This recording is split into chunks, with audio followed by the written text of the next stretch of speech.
کہ یہ تو صرف ایک ہی روایت ہے، اس سے کیا فرق پڑتا ہے؟ مگر سچ تو یہ ہے کہ یہ بہت ساری روایت میں یہ بات آتی ہے کہ شراب پلانے والے پر اللہ لعنت بھیجتے ہیں۔ اب میں اپنے مسلمان دوستوں کی اصلاح کے لیے ایک اور روایت بھی پڑھتا چلوں گا، جو کہ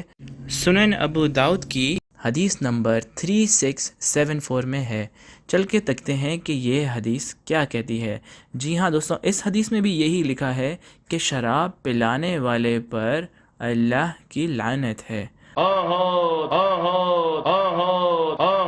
اب آپ پیارے دوست ہمیں کیا بولیں گے کہ شراب پینا اور پلانا جب دونوں پر ہی اللہ کی لعنت ہے اور یہ شیطانی کام ہے، تو سوچئے کہ اس کائنات کو بنانے والا اللہ کیوں ایسا کرے گا کہ اپنی جنت میں اپنے ہی ہاتھوں سے انسان کو، جو کہ کوئی اوقات نہیں رکھتا اللہ کے آگے، اس کو اپنے ہاتھوں سے شراب پلائے گا؟ یہ صرف جسمانی مزہ کیوں اللہ نے اپنی جنت میں رکھا ہوا ہے؟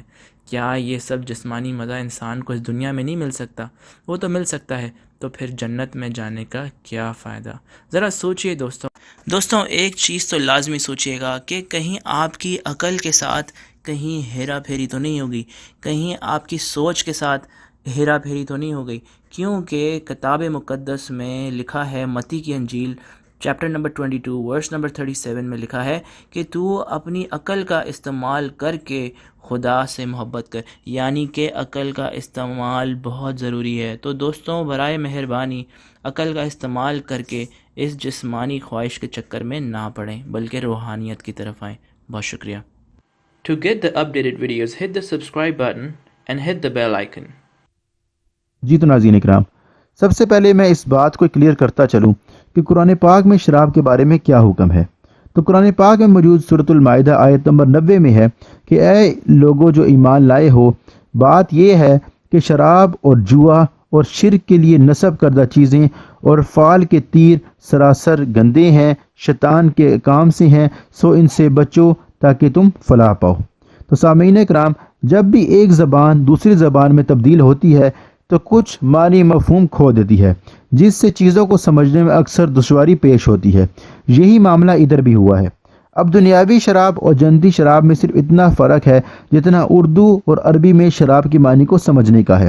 اردو میں شراب الکحل کی معنی میں سمجھا جاتا ہے اور عربی میں شراب کو پینے والی چیز کہتے ہیں۔ لیکن ناظرین کرام، بندر کیا جانے ادرک کا سواد کہ جن مسیحیوں کو اپنی مذہبی زبان کا علم نہیں، خود تراجم کے سہارے یہ لوگ جی رہے ہیں، وہ دوسروں کی مذہبی زبان کو کیا سمجھیں گے؟ اب سوال یہ پیدا ہوتا ہے کہ پھر جنت میں ہمیں کیا پلایا جائے گا جس کا قرآن پاک میں ذکر ہوا ہے؟ تو قرآن پاک میں جنت میں جس چیز کا پینے کا ذکر ہوا ہے وہ ہے شرابن طہورا، یعنی کہ شراب پینے والی چیز، اور طہورن پاک پاکیزہ چیز۔ اس طرح شرابن طہورا کا مطلب ہوا کہ پاک پینے والی چیز۔ جنت میں ہمیں پاک پینے والی چیز دی جائے گی، نہ کہ الکحل پینے کے لیے دی جائے گی۔ اب وہ پاک چیز کیا ہوگی، اس کا ذکر اللہ رب العزت نے سورۃ المحمد اور آیت نمبر 15 میں کیا ہے کہ اس میں اللہ تعالیٰ فرماتے ہیں کہ اس جنت کا حال جس کا وعدہ متقی لوگوں سے کیا گیا ہے وہ یہ ہے کہ اس میں کئی نہریں ہیں ایسے پانی کی جو بگڑنے والا نہیں ہے، اور کئی دودھ کی نہریں ہیں جس کا ذائقہ نہیں بدلتا، اور کئی نہریں شراب کی ہیں یعنی کہ پینے والی چیزوں کی ہیں، اور آگے لکھا ہے جو پینے والوں کے لیے لذیذ ہیں، اور کئی نہریں خوب صاف کیے ہوئے شہد کی ہیں، اور ان کے لیے ہر قسم کے پھل اور رب کی طرف سے بڑی بخشش ہے۔ ناظرین کرام، اسی کے ساتھ ایک مرفوع حدیث میں ہے کہ یہ جنتی دودھ جانوروں کے تھنوں سے نکلا ہوا نہیں ہے، بلکہ یہ قدرتی دودھ ہے، اور جو نہریں ہوں گی شراب کی وہ صاف ستھرے شراب کی ہوں گی جو پینے والے کا دل خوش کر دیں گی اور دماغ کو کشادہ کر دیں گی۔ اور قرآن میں سورۃ صافات کی آیت نمبر 46 میں یہ لکھا ہے کہ جنتی شراب نہ تو بدبودار ہے، نہ تلخی والی ہے، اور نہ وہ بد منظر ہے۔ اور اس کے ساتھ ساتھ یہاں تک بھی حدیث میں آتا ہے کہ بلکہ وہ شراب جو ہے وہ دیکھنے والوں کے لیے بہت اچھی ہے، پینے میں بہت لذیذ ہے، اور نہایت خوشبودار بھی ہے۔ اور قرآن پاک میں بھی اس چیز کی وضاحت موجود ہے کہ جس سے یہ وہ شراب ہوگی جس سے عقل میں فطور نہیں آئے گا، اور نہ اس سے دماغ چکرائے گا، نہ منہ سے بدبو آئے گی، اور نہ یہ لوگ اس کو پینے کے بعد بہک جائیں گے، اور اس کو پینے کے بعد سر میں درد بھی نہیں ہوگا، نہ ان کو چکر آئیں گے، نہ یہ بہکیں گے، نہ یہ بھٹکیں گے، اور نہ ان کو نشہ چڑھے گا، اور نہ ان کی عقل جائے گی۔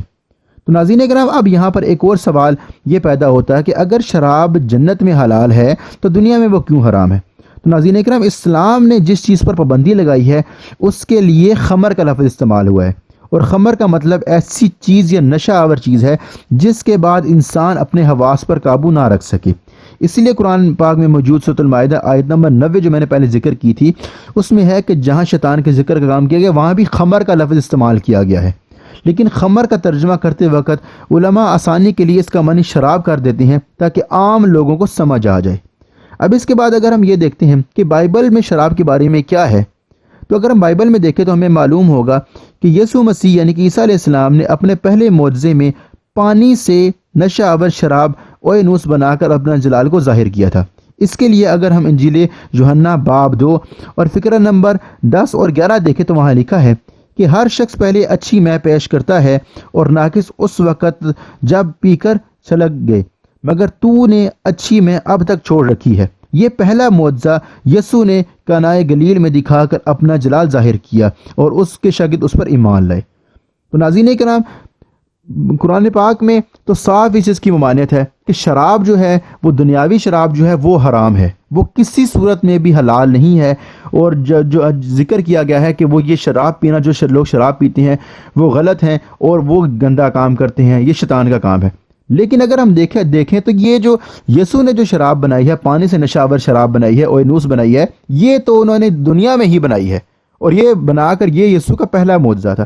تو یہ جو مسیح ہے اس نے یہ تو ذکر نہیں کیا کہ ان کے جو یسوع مسیح ہے جو ان کے خدا بھی ہیں اور ان خدا کے بیٹے بھی ہیں، تو وہ تو دنیا میں لوگوں کو نشہ آور شراب بنا کے پلا رہے ہیں، اور یہاں پہ جو ہے وہ مولانا کی بات سے غلط استدلال کرتے ہوئے انہوں نے یہ کہہ دیا کہ جی یہ جو شراب کی بات ہو رہی ہے اور جنت میں بھی وہ گندی شراب کی بات ہو رہی ہے، حالانکہ احادیث میں اور قرآن پاک میں صاف اس چیز کا ذکر ہے کہ وہ شراب ہے وہ صاف پینے کی چیز ہے، وہ کوئی خمر وغیرہ نہیں ہے۔ تو ناظرین اکرام، یہ تھی ہماری آج کی ویڈیو۔ اگر آپ کو ہماری ویڈیو پسند ہے تو آپ ہماری ویڈیو کو ضرور لائک کریں، اور ویڈیو کو لائک کرنے کے ساتھ اپنے احباب سے بھی شیئر کیا کیجیے تاکہ بھی انہیں اس بات کا علم ہو سکے۔ اور اگر ابھی تک آپ نے ہمارے چینل کو سبسکرائب نہیں کیا تو آپ ہمارے چینل کو ضرور سبسکرائب کریں، اور چینل کو سبسکرائب کرنے کے ساتھ بیل آئیکن کو ضرور پریس کریں تاکہ جیسے ہی کوئی نئی ویڈیو اپلوڈ کی جائے تو یوٹیوب کی طرف سے آپ کو نوٹیفیکیشن آ جائے۔ اگلی ویڈیو تک کے لیے میں آپ سے اجازت چاہتا ہوں۔ السلام علیکم ورحمۃ اللہ وبرکاتہ۔